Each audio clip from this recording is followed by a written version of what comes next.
بہت مشکور و ممنون ہم آپ کے۔ اب جناب عبدالصمد وارثی صاحب کلکتوی کی بات سنتے ہیں۔ کلمہ طیب کا باطنی خلاصہ یہ ہے کہ دین اسلام کا آغاز ہی لا سے ہوتا ہے۔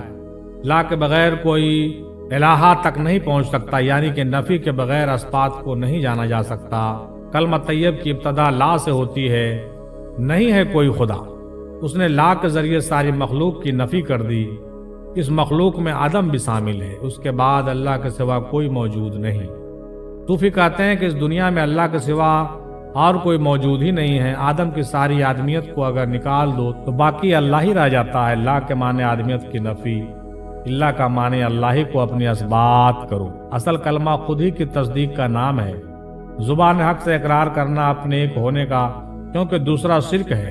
کل کا کل اشیاء نفی ہے، جب سب کچھ نفی کر دو تو جو باقی رہ گیا وہی اللہ ہے، اثبات ہے۔ اسم سے لے کر جو وجود کل تک سارے کا سارے نفی ہے۔ اللہ کوئی اسم نہیں، وجود کل بھی نہیں، روح بھی نہیں، جسم بھی نہیں۔ جو ہے اللہ ہے، خلا ہے، خالی ہے۔ جو بھرا ہے وہ لا ہے، نفی ہے۔ جو خلا ہے، خالی ہے، وہی اللہ ہے، باقی ہے، رہنے والا ہے۔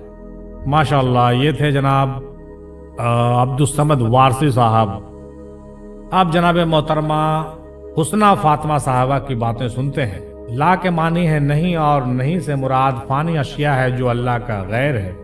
نہج البلاغہ میں ذکر ہے کہ لا الہ مولا علی کی تلوار ہے، جس میں اللہ نے غیر اللہ کو کاٹنے کی طاقت رکھی ہے۔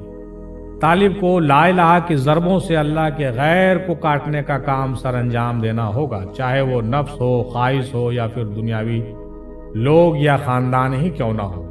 اللہ کے غیر کے نفی کرنے کے بعد ہی، یعنی دل کو لا الہ کی ضربوں سے پاک و صاف کرنے کے بعد ہی وہ لا موجود الا اللہ کے مقام پر فائز ہو جاتا ہے، یعنی پہنچ جاتا ہے، اور اس مقام کو الا اللہ کا مقام کہا جاتا ہے۔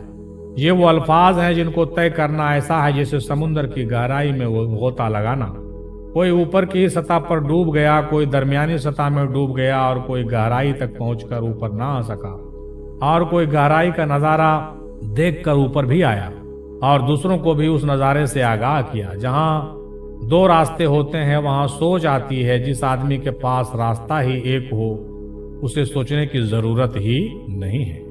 مزید کہتے ہیں کہ کلمہ اللہ اور بندے کا بھید ہے، جو صرف کامل صوفی بزرگ اور 14 معصومین کی سیرت پر عمل کرنے والے مرشد ہی بتا سکتے ہیں۔